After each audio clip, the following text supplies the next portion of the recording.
Marcos capítulo 6. Le doy unos momentos para que lo encuentre.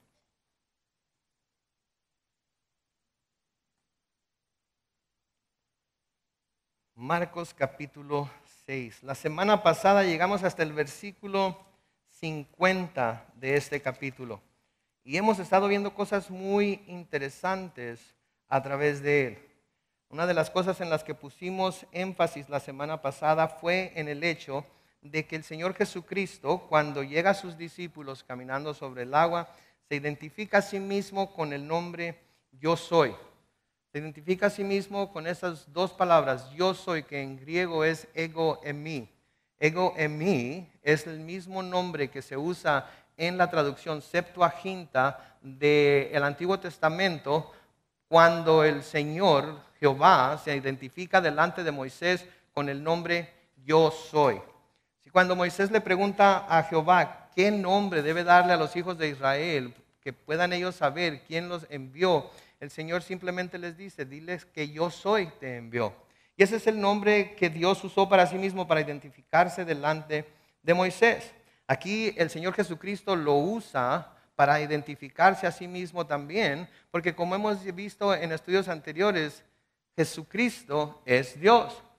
En el primer capítulo de Juan y el primer versículo se nos dice claramente, ¿verdad? Que en el principio era el verbo, y el verbo era Dios y el verbo estaba con Dios. Entonces Jesucristo es Dios, la segunda persona de ese Dios triuno que consiste de Dios el Padre, Dios el Hijo y Dios el Espíritu Santo. ¿Sí? Entonces Él no tiene ningún problema con adjudicarse ese nombre, Él no tiene ningún problema con tomar el nombre de Dios porque Él es Dios. Y pudimos ver en el libro de Filipenses que Pablo nos explica que Jesucristo nunca consideró el tomar la forma de Dios o el ser en forma de Dios como que estaba de alguna manera usurpando el lugar de Dios, porque Él sabía quién era y no tenía ningún temor con identificarse como tal. Ahora, ¿qué tanto hayan entendido estos pescadores, discípulos, el significado de esto a esta altura de su ministerio? Acuerden, acababan de empezar a seguir a Jesús. No lo sabemos, no lo sabemos. Y yo creo que todos nos podemos identificar con ellos en este punto de su caminar con Jesús. Porque todos nosotros ha habido muchas cosas acerca de Dios, de Jesucristo, del Espíritu Santo, de la doctrina de salvación, que no hemos llegado a entender completamente, sino hasta que ha pasado algún tiempo y hemos podido estudiar la palabra de Dios. Hasta que no hemos podido adentrarnos en ella, escuchar algunos estudios, escuchar algunas exposiciones, leerla y leer algunos comentarios acerca de ello. Nosotros también, como ellos, no teníamos la imagen completa, no teníamos todo el retrato completo de lo que Jesucristo era. Entonces, ¿cuánto hubieran podido ellos entender? No lo sabemos. Pero no debemos de pensar que de alguna manera lo que ellos estaban pasando no estaba abriéndoles los ojos para poder entender lo que estaba sucediendo. Nosotros también, conforme vamos caminando más con el Señor y vamos leyendo más la palabra y estudiándola más, conocemos mejor el carácter de Dios. Podemos darnos cuenta del corazón de Dios, en dónde está en realidad. Podemos darnos cuenta de qué son las cosas que Él ama y hasta el grado que las ama. Cuáles son las cosas que Dios odia y hasta qué grado las odia. Y entonces nosotros acondicionamos nuestra manera de vivir, nuestro estilo de vida a lo que Dios ama y a lo que Dios odia, de acuerdo a lo que su palabra dice. Hay ciertas cosas que leemos en las Escrituras que nos dan una idea de cuánto ellos sabían o entendían acerca de esto. Porque si vemos, por ejemplo, lo que nos dice Mateo acerca de este mismo suceso, de este mismo evento, podemos ver que una vez más ellos se dan cuenta de que están delante de alguien a través de quien Dios está obrando. No podían sino reconocer eso, porque las obras que Jesucristo estaba haciendo eran obras muy grandes. Las obras que Jesucristo estaba haciendo eran cosas que un hombre común y corriente no podían hacer. Por ejemplo, lean conmigo en Mateo capítulo 14, los versículos 28 al 33. Y leemos ahí, Pedro le dijo, cuando el Señor iba caminando hacia ellos sobre las aguas, en el recuento de Mateo 14, comenzando con el versículo 28, al verlo Pedro, dice que Pedro le dijo, Señor, si eres tú, manda que yo vaya hacia ti sobre las aguas. Y él, el Señor, le dijo, ven. Entonces Pedro salió de la barca y comenzó a caminar sobre las aguas en dirección a Jesús. Pero al sentir la fuerza del viento tuvo miedo y comenzó a hundirse. Entonces gritó, Señor, sálvame. Al momento Jesús extendió la mano y mientras lo sostenía le dijo, hombre de poca fe, ¿por qué dudaste? Cuando ellos subieron a la barca, el viento se calmó. Entonces los que estaban en la barca se acercaron y noten lo que ellos hacen y lo adoraron, diciendo, verdaderamente tú eres Hijo de Dios. Entonces reconocieron por lo que había sucedido, reconocieron por lo que habían visto que Él era algo sobrenatural. Al decir que Él era Hijo de Dios y al reconocer que Él era Hijo de Dios, estaban básicamente reconociendo que las cosas que Él estaba haciendo, solamente alguien que tuviera la misma genética, que tuviera la misma poder de la deidad, podía hacer esas cosas. Y de alguna manera ellos se dan cuenta que en realidad, como Él ya les había testificado, Él era el Hijo de Dios. Ahora, como dijimos al principio de nuestro estudio en Marcos, hay claves muy sutiles en el mismo libro de Marcos que aun cuando no explícitamente, sí implícitamente nos llevan a creer que Pedro fue la fuente principal de información para el Evangelio de San Marcos. Es curioso entonces que él hubiera dejado fuera este suceso de cómo cuando Jesús venía caminando sobre el agua hacia ellos, él le pidió que lo llamara a él para poder él también caminar sobre el agua. Ahora, ¿por qué lo omitió aquí en el Evangelio según San Marcos? No sé, recuerden, Pedro estaba teniendo que hablar acerca de sí mismo. Quizás él, ya habiendo comprendido lo que era la humildad, ya habiendo visto lo humilde de nuestro Señor, ya viendo cómo él se había humillado hasta el punto de la muerte en la cruz, no sintió que fuera necesario hablar acerca de su gran hazaña de haber caminado sobre el agua, cuando menos por unos momentos. Quizás el tener que hablar acerca de que caminó sobre el agua le obligaría a que hablara también de cómo se hundió en el agua.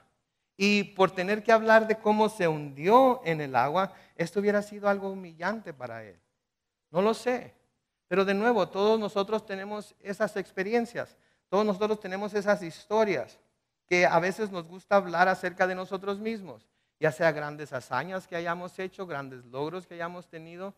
Pero a veces, porque sabemos que la palabra de Dios nos llama a ser humildes en cuanto a lo que hacemos para Dios, con Dios, en Dios, no lo platicamos, porque queremos que Él sea el exaltado, porque queremos que Él reciba toda la gloria.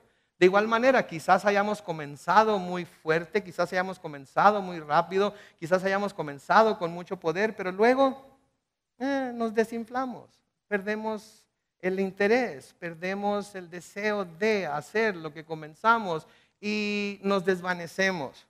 Y eso es causa de humillación. Eso hablaría acerca de nuestra debilidad, ya sea en nuestro compromiso o en nuestras propias fuerzas para hacer lo que nos habíamos propuesto hacer. De alguna manera entonces no hablamos de ello. Yo creo que esto fue lo que sucedió con Pedro. ¿Sí? Después de haber sido aquel hombre fuerte, después de haber sido aquel que decía, aunque tenga que ir a la muerte contigo, yo voy, después de haber caído y negado al Señor 3 veces, después de haber dicho eso, quizás aprendió su lección de que no debería hacer tanto alarde acerca de las grandes cosas que podía hacer, cuando inmediatamente después de ello iba a caer e iba a ser humillado. Recuérdense lo que dice el libro de Proverbios, que la altanería va antes que la caída. Cuando creemos que estamos haciendo lo más fuerte, cuando creemos que estamos haciendo todo correctamente, cuando creemos que ya lo logramos, que ya hemos llegado a la cúspide, que ya hemos llegado a lo máximo de lo que pudiéramos entender o saber o hacer, la caída está muy cerca. La caída está muy cerca. Porque saben que todo lo que hacemos, todo lo que aprendemos, todo lo que hacemos, ya sea para Dios, o nuestro trabajo, nuestra familia, si somos honestos, lo hacemos por el poder del Espíritu Santo que mora en nosotros. Ahora, hay mucha gente que no tiene el Espíritu Santo, hay mucha gente que no es creyente, que hace mucho de lo que nosotros hacemos y más de lo que nosotros hacemos sin lo que nosotros conocemos como el Espíritu Santo, pero tarde o temprano esas cosas caen por los suelos, tarde o temprano esas cosas se derrumban, tarde o temprano esas cosas dejan de satisfacer el alma, el corazón, la vida de la persona, y constantemente tiene que estar buscando algo más grande, más bonito, más nuevo, más fuerte. Constantemente tiene que estar buscando algún estimulante más poderoso, porque eso ya no da satisfacción.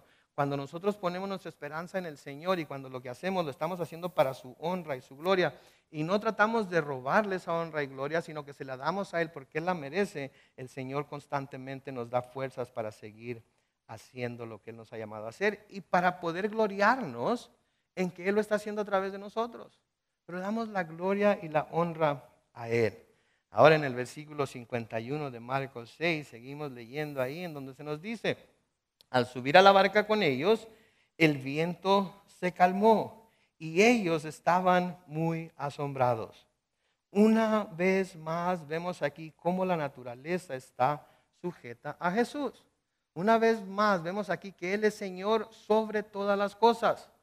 Sí, que no solamente es Señor sobre todo aquello que tiene vida en la tierra, no solamente sobre todo ser humano, sobre todo animal, sino que los elementos mismos están sujetos a Él.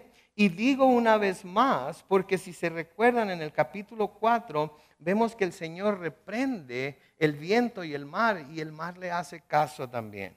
En Marcos capítulo 4, los versículos 38 al 41, que ya estudiamos, pero lo vamos a leer para recordar, dice: Jesús estaba en la popa, si se acuerdan, el Señor estaba en la barca con ellos, se levantó una gran tormenta y como dice ahí, Él estaba dormido sobre una almohada.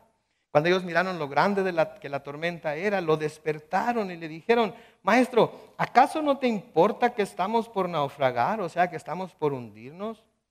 Jesús se levantó y reprendió al viento y dijo a las aguas: silencio, a callar. Y el viento se calmó y todo quedó en completa calma. Sus discípulos les dijo: ¿por qué tienen tanto miedo? ¿Cómo es que no tienen fe? Ellos estaban muy asustados y se decían unos a otros: ¿quién es este que hasta el viento y las aguas lo obedecen?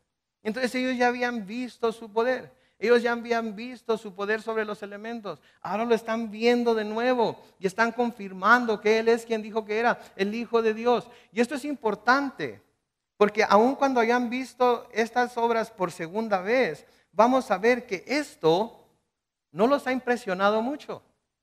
Sí, yo creo que nosotros ahorita, si pensamos en ello, pudiéramos decir: eso hubiera sido impresionante para mí. Esto hubiera sido lo que en realidad me iba a hacer creer que Jesús era quien dijo que era. Pero vamos a ver más adelante que todo esto que el Señor Jesucristo está haciendo aquí no los impresiona mucho.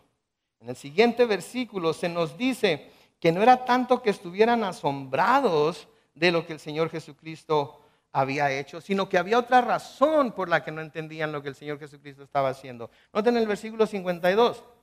Más bien, su corazón estaba endurecido y aún no habían entendido lo de los panes. ¿Notan cuál era el problema?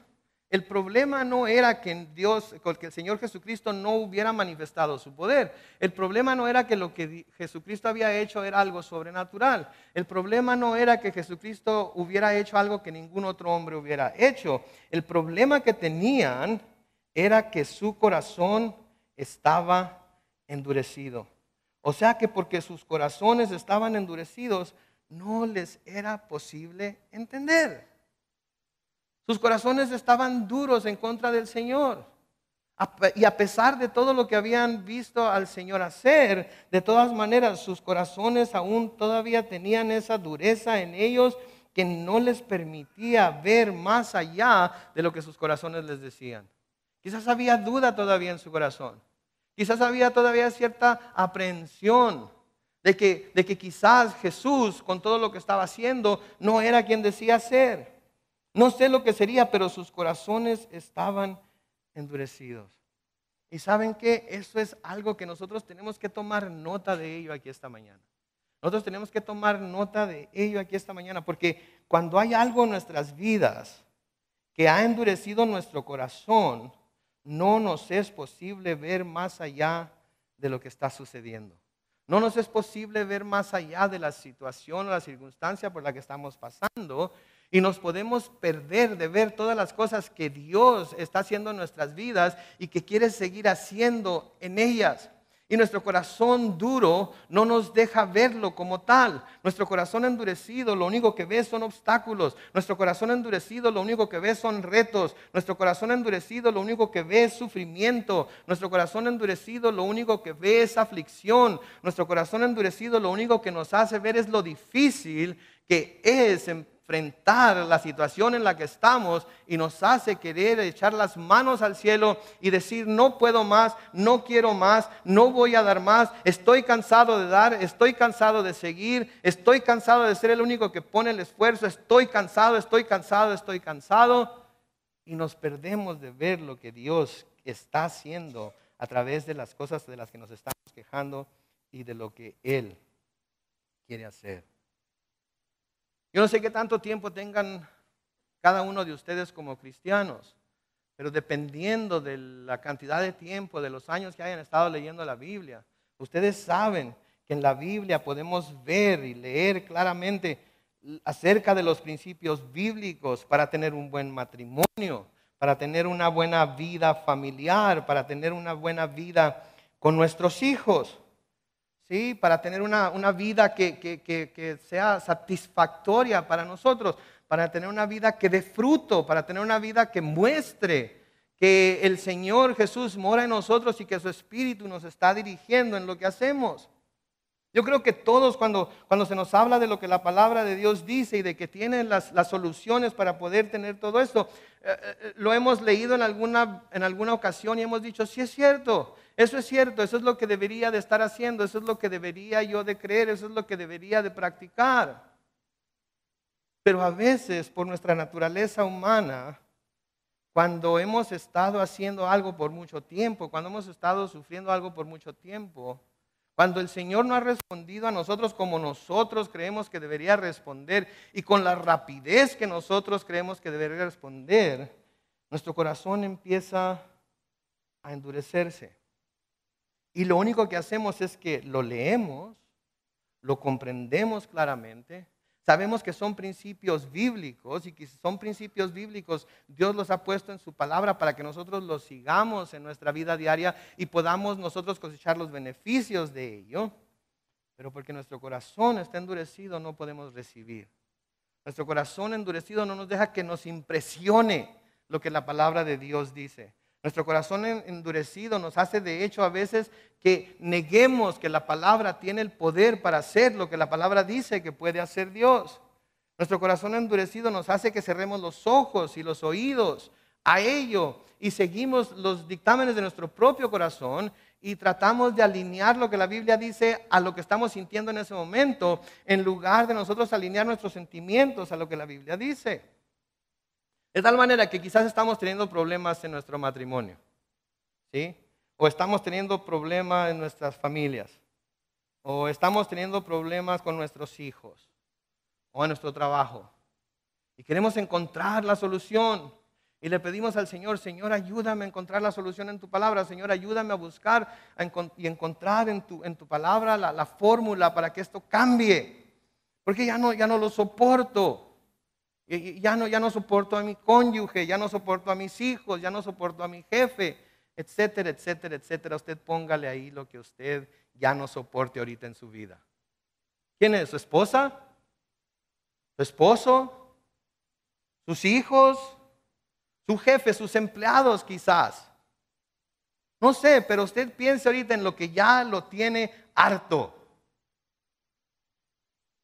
Y el Señor le va a mostrar cómo lidiar en cada una de esas situaciones. ¿Sí? Ahora, si su corazón está blando y está listo para recibir la semilla de la palabra, usted va a decir: sí es cierto, lo que está leyendo el pastor en la Biblia es lo que debería estar haciendo. Pero si su corazón está endurecido, va a empezar a gruñir, va a empezar con crujir los dientes, va a empezar a pensar: es que tú no sabes la situación en la que estoy, es que tú no conoces a mi cónyuge, es que tú no conoces a mis hijos, es que tú no conoces a mi patrón, es que tú no conoces a mis empleados. Por eso puedes estar allá enfrente parado y decir y leer esto y decir que esta es la solución. Yo digo que es la solución no porque yo estoy aquí enfrente parado leyéndola. Yo digo que es la solución porque es la palabra de Dios. Y si Dios nos creó a nosotros, Él nos diseñó como somos y nos dejó su palabra para que a través de su palabra podamos regir nuestras vidas, quiere decir que su palabra debe de tener alguna validez para poder solucionar nuestros problemas. Amén. Porque es la palabra de Dios. Así es que, ¿cuál es su problema? Identifíquelo conforme voy leyendo yo aquí. A propósito, no puse los versículos en la pantalla, porque si en realidad le interesa esto, ¿sabe lo que va a hacer? Lo va a buscar en su Biblia ahorita. Sí, para que no crea que yo lo puse ahí así como yo quería que se dijera, ni la versión que yo quise. Usted lo puede ver en la versión que usted tiene ahí en su mano y puede ver si va de acuerdo con lo que yo voy a leer. Todo esto de lo que he hablado, si queremos en realidad encontrar la solución es fácil. Lo único que tenemos que hacer es ir a Efesios capítulo 5. Lo único que tenemos que hacer es ir a Efesios capítulo 5.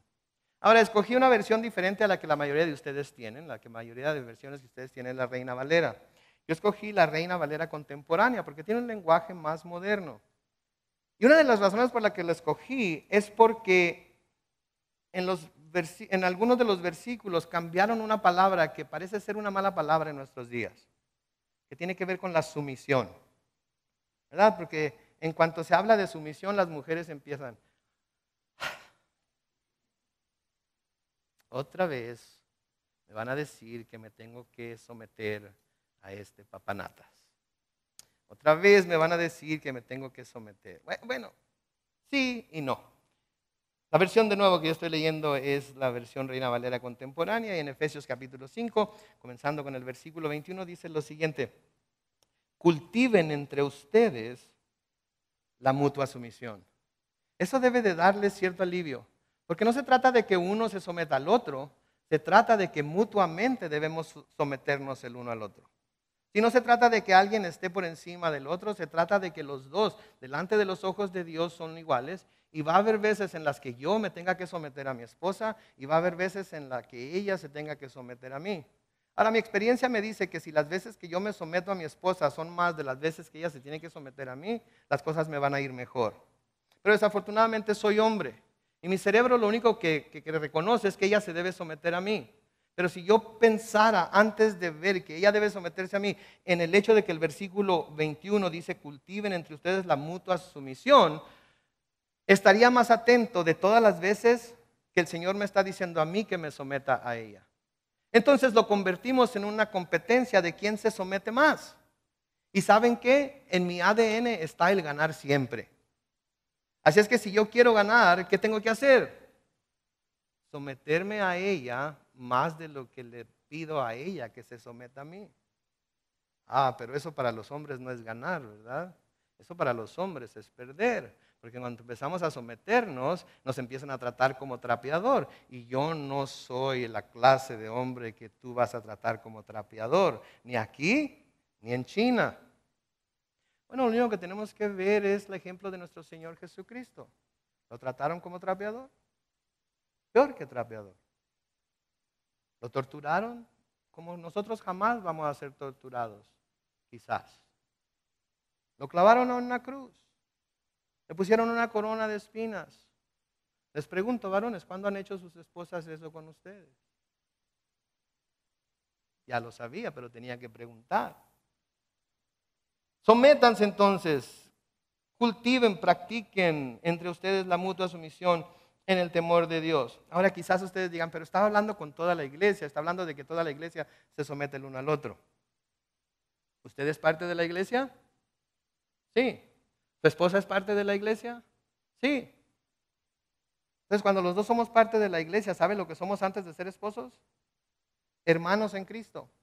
Y la misma sumisión que mostramos hacia los otros hermanos en Cristo, debemos mostrar hacia nuestro cónyuge también. Dice, sométanse mutuamente en el temor de Dios. Y ahora sí va a hablar específicamente a las mujeres y a los hombres por separado y va a explicar a qué se parece esta mutua sumisión.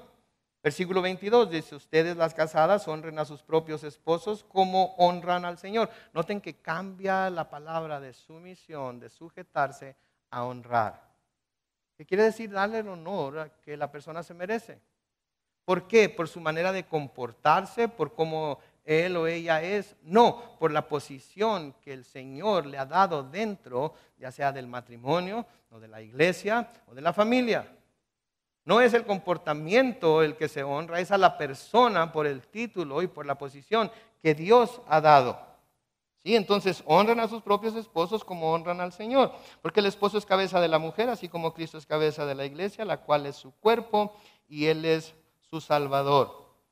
Así como la iglesia honra a Cristo, entonces, y lo que nosotros hacemos aquí es lo que estamos haciendo aquí hoy. Estamos honrándolo a Él por medio de la alabanza, por medio de la adoración, por medio de las ofrendas, al estudiar su palabra, proponiéndonos en nuestro corazón que cuando el Espíritu Santo nos muestre algo que claramente es aplicable a nuestras vidas, vamos a salir de aquí y lo vamos a poner en práctica, porque eso es lo que el Espíritu Santo nos está mostrando. Entonces, así como la iglesia honra a Cristo, así también las casadas deben honrar a sus esposos en todo. En todo. ¿Por qué? Porque Él es la cabeza. Dios lo ha puesto como cabeza. ¿Sí? Y se le debe dar esa honra, de nuevo, no porque lo merezca, porque Dios lo ha puesto como cabeza. Porque Dios le ha dado esa autoridad. No quiere decir que la hermana va a ser ahora ella el trapeador. No quiere decir que a la hermana no se le debe honrar. No quiere decir que a la hermana no se le va a dar el lugar que se le debe de dar. Simplemente quiere decir que porque Dios lo ha puesto como cabeza, Él es el responsable del bienestar espiritual de la casa, de la esposa, de los hijos, ¿sí? Y que la hermana debe honrarlo como tal. Es el título. Yo no tengo mucho respeto por el presidente Barack Obama como hombre, como comandante en jefe. Pero tengo mucho respeto por él como presidente.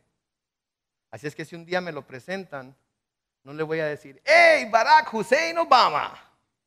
Así es que, ¿naciste aquí en Estados Unidos o no? No le voy a decir eso. Mucho gusto, señor presidente. ¿Por qué? Porque el título, la oficina, lo que él es, merece respeto. Aunque él como hombre no lo merezca. De igual manera, el título de cabeza merece respeto porque Dios lo ha puesto ahí. Versículo 25 ahora. Esposos, amen a sus esposas, así como Cristo amó a la iglesia y se entregó a sí mismo por ella. Pensemos un poco, ¿cómo se entregó Jesucristo por la iglesia? ¿Se entregó a medias? Se entregó por ella una vez que la iglesia ya fue pura y santa y blanca, sin mancha ni arruga. Se entregó una vez que la iglesia empezó a manifestar claramente y con gran esfuerzo la imagen de Jesús. No, nosotros somos la iglesia. ¿Cuándo murió Jesús por nosotros? ¿Qué nos dice Pablo en Romanos? Cuando aún éramos pecadores, Cristo murió por nosotros. Entonces, maridos no van a amar a sus mujeres solamente cuando ellos los estén honrando, cuando ellas los estén honrando. No van a amar a sus mujeres solamente cuando ellas sean amables con ustedes. No van a amar a sus esposas solamente cuando ellas estén siendo la esposa que deben ser. Van a amar a su mujer en la misma forma en la que Cristo amó a la iglesia y se van a entregar por ella en la misma forma que Cristo se entregó, completamente. Y como dice mi papá, y no hay pero que valga. Porque ¿cómo encontramos peros para hacer lo que Dios nos dice que debemos hacer cuando las cosas no son todo lo que nosotros creemos que deberían ser? Pero esto, pero aquello, pero si él, pero si ella, pero, podríamos escribir una canción, pero. Mucho pero, demasiado pero, para no hacer las cosas que Dios nos dice. Y noten por qué se entregó a sí mismo por ella, versículo 26, para santificarla.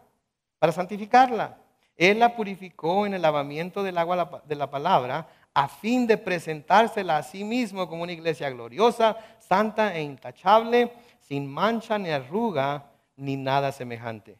¿Por qué la lavó? ¿Por qué la perfeccionó? Porque esa es la clase de esposa que él quería tener.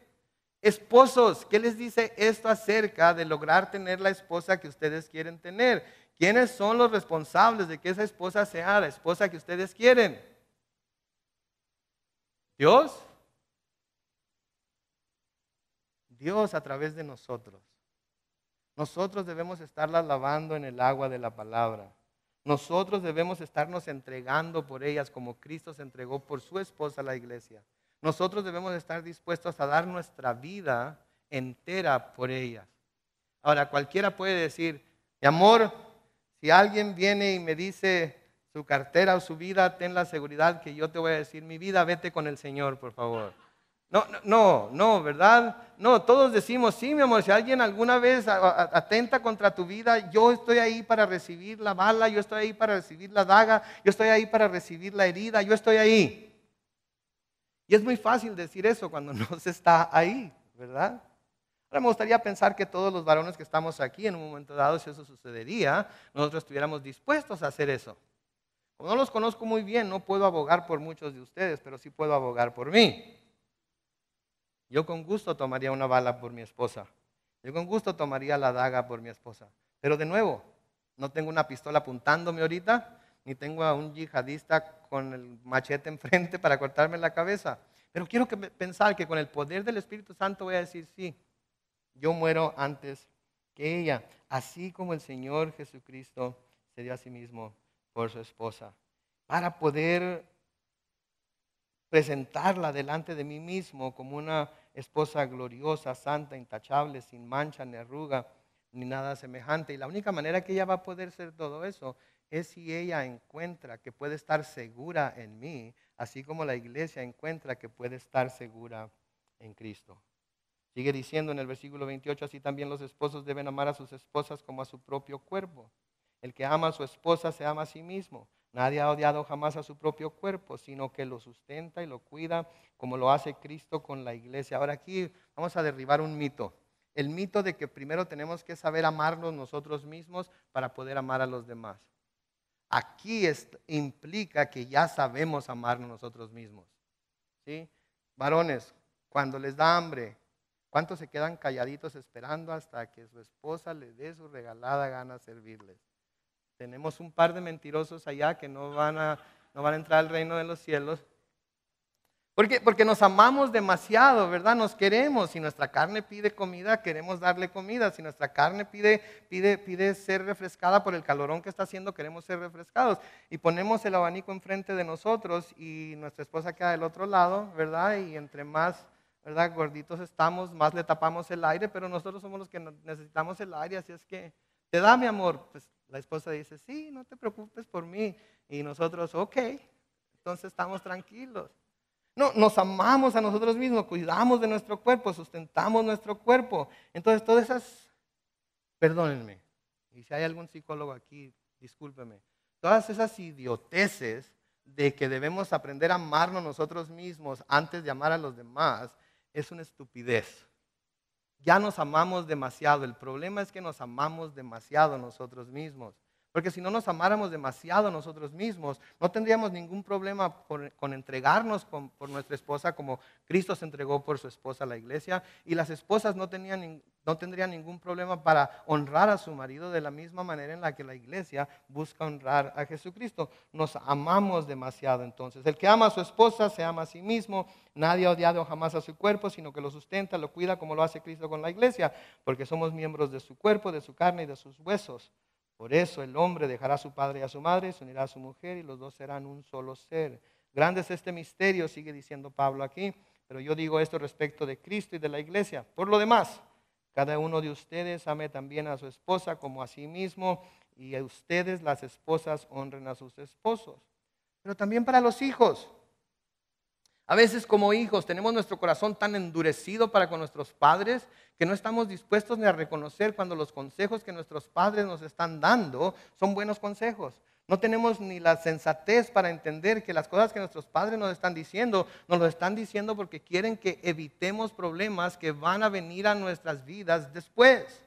Nuestro corazón está tan endurecido contra ellos porque no nos han dado todo lo que queremos, porque no nos han dado todo lo que deseamos, porque queríamos un G.I. Joe y nos compraron un muñeco en la tienda de $1. Queríamos una Barbie y nos compraron una Christie o algo que no tenía nada que ver con la Barbie. Y toda la vida estamos traumados porque todo lo que pedimos nunca se nos dio. Y nuestro corazón está todo endurecido contra ellos. Y no podemos reconocer cuando el consejo es bueno, cuando su dirección es buena, porque estamos cerrados en nuestra manera de pensar por todo lo malo que han hecho para nosotros y los descartamos. Pero la palabra de Dios nos dice: hijos, obedezcan a sus padres en el nombre del Señor, porque esto es justo.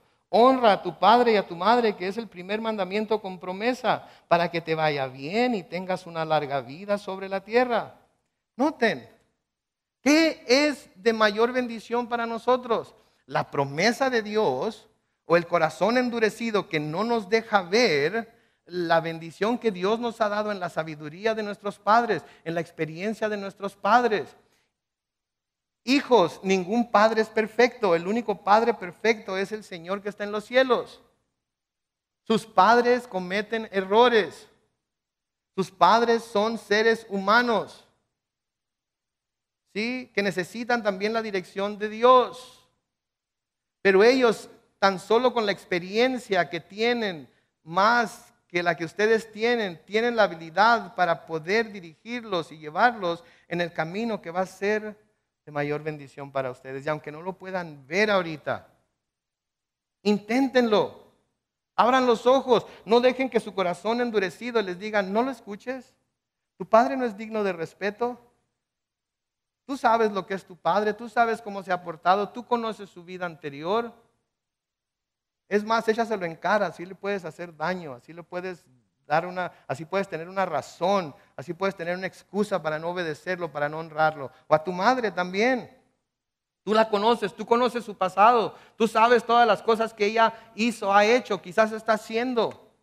No merece respeto, no merece ser honrado, no merece ser honrada.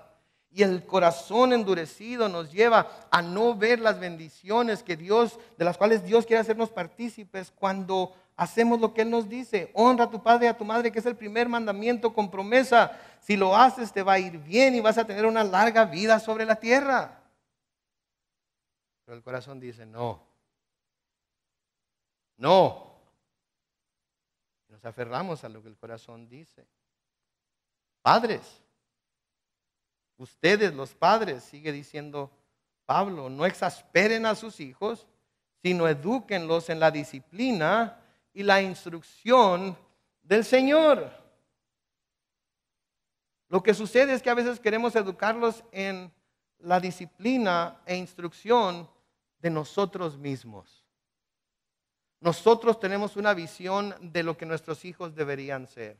Nosotros hemos tenido grandes expectativas de nosotros mismos y como muchas de ellas no las hemos alcanzado, ahora vamos a poner esas expectativas sobre nuestros hijos porque todo lo que yo no tuve quiero que tú lo tengas. Y el pretexto es de que ahora para que tú tengas lo bueno que yo no tuve, te lo voy a enseñar como solamente yo puedo porque yo tengo la experiencia, porque yo ya pasé por eso. Y no te voy a instruir en el camino que Dios quiere que sigas, te voy a instruir en el camino que yo quiero que sigas. Y si te desvías cualquier centímetro de ese camino que yo tengo para ti, vas a sufrir las consecuencias. Eso es lo que Dios hace con nosotros. Eso no es lo que Dios hace con nosotros. ¿Quién jamás se ha desviado del camino de Dios de los que estamos aquí? ¿Y cómo lo ha traído Dios de nuevo al camino? ¿Con regaños, gritos y sombrerazos, o como dice mi mamá, chines y jotas? No, con compasión, con amor, con gracia, con misericordia. ¿Sí? Porque Él sabe que somos débiles y nos dice que como el Padre se compadece de sus hijos, Él se compadece de nosotros. Entonces, padres, no exasperen a sus hijos. Edúquenlos, sí, pero en la disciplina y la instrucción del Señor. Aún la disciplina, hay que ir con el Señor primero para que calme nuestros nervios, para que calme nuestro corazón. ¿Sabían cuál era el castigo en el Antiguo Testamento para un hijo desobediente, para un hijo glotón y bebedor? ¿Sabían cuál era? ¿Saben cuál era? Apedrearlo. Llevarlo a la puerta de la ciudad y matarlo a pedradas. Pero ¿saben qué tenía que hacer el papá antes de poder hacer eso? Tenía que ir a reunir a todos los ancianos, tenía que ir a platicar con todos ellos, tenía que ir a decirles lo que había sucedido, tenía que ir a decirles lo que el hijo había hecho, etcétera, etcétera. En todo ese trámite, ¿qué creen que sucedía? El enojo se bajaba, la cabeza empezaba a enfriarse un poco y la pensaba dos veces: ¿matar a mi hijo? ¿En serio? Yo creo que mejor le doy otra chance. No sabría qué hacer sin mi hijo. Para eso estaba diseñado. A veces vemos nada más el mandamiento, pero no vemos todo lo demás que tenía que hacerse. El Señor dice que te apedree. Ya tengo el montón de piedras allá afuera. Así es que, vieja, hey, todos los demás salgan. Tu hermana se salió del huacal esta semana. Cuando menos un chichón le vamos a poner en la cabeza. Eso no es lo que Dios hace, ¿no es cierto? La dureza de corazón nos hace que no miremos los principios bíblicos que Dios nos da en su palabra para poder tener algo mucho más sublime, mucho más alto que lo que este mundo ofrece. A los trabajadores, ¿sí? Debemos de buscar la manera de honrar a Dios por medio de nuestro trabajo. Donde sea que trabajemos, para quien sea que trabajemos, nuestro testimonio debe ser uno que honra a nuestro Señor. Sigue escribiendo Pablo ahí en Efesios, pero ahora en el capítulo 6, donde leímos versículos 1 al 4 anteriormente, pero ahora en el versículo 5, ustedes los siervos obedezcan a sus amos terrenales con temor y temblor y con sencillez de corazón, como obedecen a Cristo. Quizás su patrón no sea Cristo. Quizás su patrón no sea injusto. Quizás su patrón se esté aprovechando de sus talentos. Quizás su patrón no le está pagando lo que usted cree que su trabajo merece. ¿Sabe qué? El Señor Jesucristo no dice aquí que nos sometamos a ellos o que los obedezcamos si todo esto está sucediendo. Dice: obedézcanlo con temor y temblor y con sencillez de corazón, de la misma manera que obedecemos a Cristo. Chéquese. ¿Es lo que está haciendo en su trabajo? Noten lo que sigue diciendo ahí en el versículo 6. No actúen así solo cuando los estén mirando, como los que quieren agradar a la gente, sino como siervos de Cristo que de corazón hacen la voluntad de Dios. Cuando no nos sometemos, cuando no obedecemos a nuestros patrones aquí en la tierra, entonces no estamos haciendo de corazón la voluntad de Dios. Estamos simplemente haciendo lo mínimo que podemos hacer para que, ok, Dios, ahí estoy. ¿Okay? Me dijo que llegara una hora temprano, aquí estoy. Para que no digas, para que luego no vayas a decir que no te obedezco. Aquí estoy. ¿Qué más quieres? ¿Ok? No, cuando sirvan, noten lo que dice el versículo 7, háganlo de buena gana, como quien sirve al Señor y no a los hombres, sabiendo que cada uno de nosotros, sea siervo o libre, recibirá del Señor según lo que haya hecho. Ustedes, los amos, ahora hagan lo mismo con sus siervos. Ya no los amenacen. Una vez más que llegues tarde, te me vas, ¿ok? Te me largas. No más, ya no voy a soportar más tardes, ya no voy a soportar que me robes otros 10 minutos cada día. Te me vas. Si eres cristiano y eres patrón, debes demostrar la misma gracia que Dios te muestra a ti. ¿Sí? Como saben, dice, el Señor de ellos y de ustedes está en los cielos y Él no hace acepción de personas. Cuando lleguemos al cielo no va a importar si fuimos patrones o si fuimos empleados, no va a importar si fuimos hijos o si fuimos padres, no va a importar si fuimos esposos o fuimos esposas. Lo que va a importar es qué tan en serio tomamos las instrucciones que Él nos dio en su palabra. Y no le va a importar qué tan endurecido haya estado nuestro corazón y la razón por la que no obedecimos. Lo que le va a importar es que no obedecimos. Que no obedecimos. Y a veces llegamos a ese punto. Llegamos a ese punto en el que nuestro corazón ya no siente que deba, ya no siente que quiera, ya no siente que pueda seguir adelante. ¿Alguna vez les ha pasado eso? Ya hice todo lo que podía hacer. Ya no puedo más. Siempre tengo que ser yo la que dé mi brazo a torcer delante de los deseos de mi esposo. Siempre tengo que ser yo el que esté sacrificando mi tiempo por mis hijos. Siempre tengo que ser yo el que tenga que ir a cenar a donde a ella le gusta.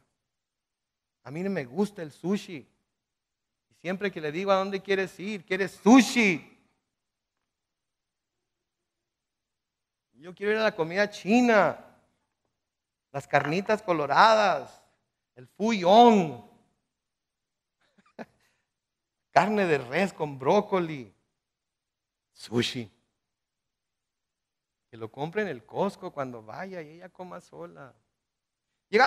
Llegamos a tener esa mentalidad de víctimas, ¿no es cierto? Siempre yo soy el que siempre tengo que dar mi brazo a torcer. Pobrecito de mí. Si me entendieran, si me comprendieran, si supieran todo lo tengo que pasar. ¿Saben qué? Ya estoy harto, mi corazón ya no quiere, mi corazón ya no siente nada, mi corazón me dice que no debo hacer, mi corazón me dice que ya mejor deje las cosas en paz, mi corazón dice que mejor, que vale más que digan aquí corrió, que aquí murió, mi corazón dice que debo preocuparme por ser feliz yo, porque si no soy feliz yo, entonces nadie va a ser feliz que esté alrededor de mí. Mi corazón, mi corazón, mi corazón, mi corazón. ¿Cuántos de ustedes les habla su corazón? ¿A nadie? ¿Están muertos? ¿No sienten o qué? Cómo nos habla nuestro corazón, ¿verdad? Déjenme decirles algo acerca del corazón. Jeremías 17, versículos 9 y 10. Dice, el corazón es, ¿qué dice ahí? Engañoso. ¿Y qué más? Perverso. ¿Más que qué? Más que todas las cosas. ¿Quién puede decir que lo conoce? ¿Quién puede decir que lo conoce? Pero, ¿cómo nos? Es que en mi corazón yo siento que esto es lo que debo de hacer.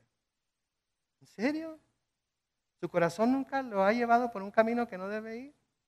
¿Su corazón nunca lo ha llevado a hacer cosas que no debería hacer?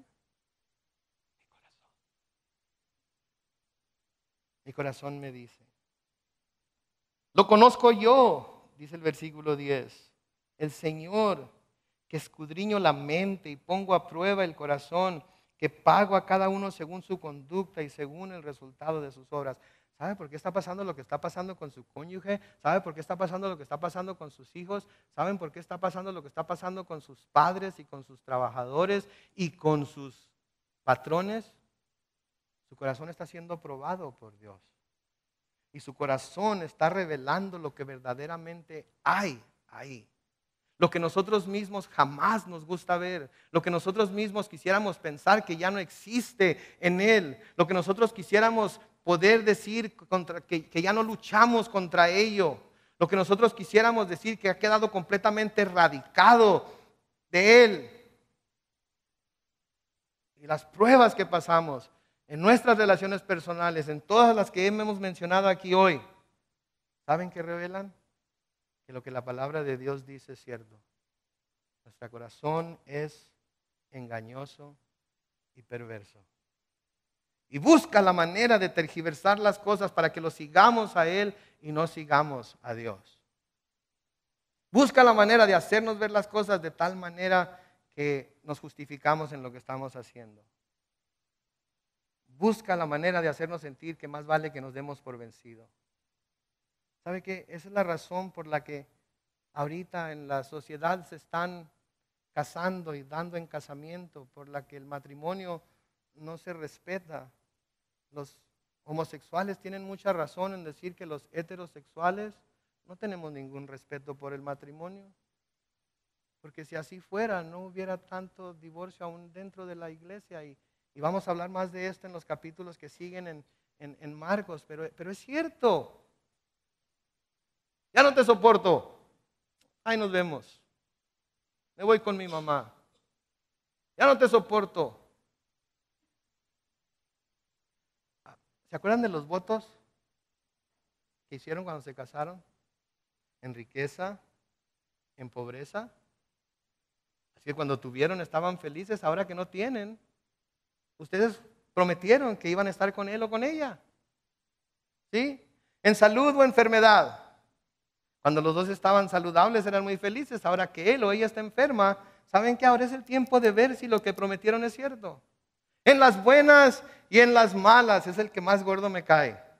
En las buenas y en las malas. ¿Ya pasaron por los tiempos buenos? Ahorita son los tiempos malos. ¿Y qué van a hacer? ¿Que no juraron delante de Dios que también en esos tiempos iban a estar ahí? No juraron que iban a estar contentos. No juraron que iban a tener la sonrisa de oreja a oreja. No juraron que iban a estar ahí como palominos, ¿verdad? Besándose y todo. Están las cosas mal, mi amor, pero no te preocupes. ¡Mua, mua! ¿Cómo te quiero? Seríamos necios de pensar en eso. Pero sí debemos de caer de rodillas y decir, Señor, dije que en las buenas y en las malas. En las buenas fue fácil soportarlo, soportarla. Ahorita que estamos en las malas, Señor, ayúdame. Dame las fuerzas. Yo no las tengo. Es más, ni quiero tener fuerzas ya. Mi corazón me dice que haga esto y aquello. Pero tu palabra me dice que haga lo contrario. Dame las fuerzas para hacer lo que tu palabra dice y no lo que mi corazón dice. Porque mi corazón es engañoso, malvado. Tú lo sabes. Lo puedo esconder del resto de la gente, lo puedo esconder de todos los hermanos en la iglesia, lo puedo esconder de mis familiares, pero de ti no me puedo esconder. Tú conoces lo perverso que es mi corazón. Ayúdame, Señor. El profeta Isaías escribe en Isaías 40, los versículos 30 y 31. Los jóvenes se fatigan y se cansan. Los más fuertes flaquean y caen. Pero los que confían en el Señor recobran las fuerzas y levantan el vuelo como las águilas. Corren y no se cansan, caminan y no se fatigan. Aun cuando el camino es difícil, aun cuando hay obstáculos, aun cuando hay aquello que nos quiere desviar del camino, en el Señor, con el Señor, esperando en Él, confiando en Él, vamos a recobrar las fuerzas, vamos a poder levantar el vuelo como las águilas, vamos a poder seguir corriendo sin cansarnos, vamos a poder seguir el camino sin fatigarnos, pero solamente cuando ponemos nuestra confianza en Él. No hay otra manera. No hay otra manera. La única manera es esperando en Él, confiando en Él. Ahora, yo no sé si su corazón esté endurecido en esta mañana contra Dios por algo que le haya sucedido, por algo que esté pasando entre usted y su cónyuge, por algo que esté pasando entre usted y sus padres, usted y sus hijos, usted y su patrón, usted y sus empleados, yo no sé. Pero yo sí sé una cosa, que lo que sea que su corazón le está diciendo que debe hacer en cualquiera de esas situaciones, debe de ponerlo a la luz de lo que la palabra de Dios dice. Y aun cuando lo que su corazón le esté diciendo vaya completamente en contra de lo que usted quiere hacer y de lo que la palabra de Dios dice, la palabra de Dios debe ser puesta por encima de nuestro propio corazón y debemos, confiando en Dios, hacer lo que su palabra nos dice, completamente confiados en que si obedecemos, vamos a recibir los beneficios y bendiciones de hacerlo. No importa lo que sea. Pero pastores, que usted no sabe. No, yo no sé. ¿Sabe qué? No necesito saber. Yo lo único que sé es lo que la palabra de Dios dice. Y yo sé que si nos apegamos a lo que la palabra de Dios dice, las promesas de Dios se cumplen en nuestra vida. Si nos apegamos a lo que la palabra de Dios dice, las bendiciones de Dios van a venir a nuestra vida.